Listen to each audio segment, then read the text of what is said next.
somebody die from a distance. When I first saw a little girl being carried out to a car, I felt nothing. I felt nothing until nature took action and the wind blowing off her peak cap to reveal a bald head. As her mother set her down to grab the renegade hat, the girl wobbled, which, at 3 years old, should have been easy. But the chemo had left her queasy and weak and let her lifeline show as her health washed away with the water in her bathtub, and the cold air isn't helping her either.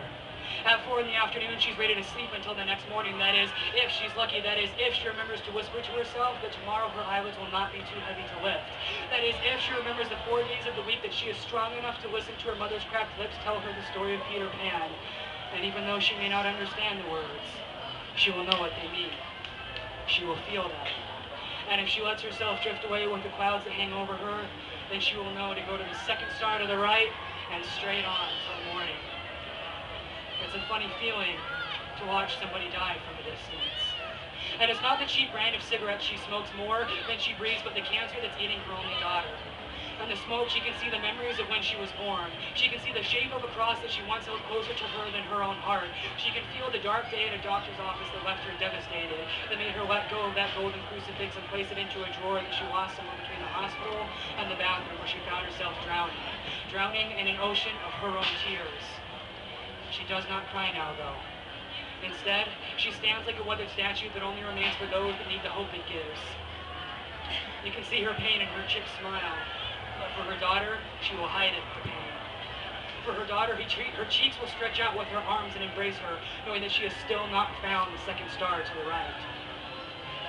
And it's a funny feeling to say that this is for you. I know that we will never meet, but I still hope that you can hear me, because I can feel you, because I know what you're feeling, because I have touched someone who's dying inside, a 50-year-old woman who's drowning at the bottom of the bottle that rests on her bedside table, that looks at the scars on her wrist and reminds herself that there's nothing but darkness at the end of her kitchen knives, and remembers to not walk down the road where the sidewalk ends.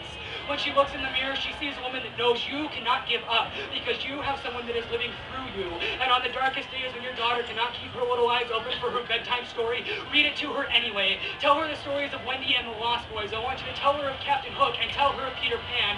And I want you to teach her to not grow up, even on the days when the moon tells her to. I want you to tell her of Never Never Land. Read her the story from front to back. Just remember to skip the directions and tell her that she will never, never leave you.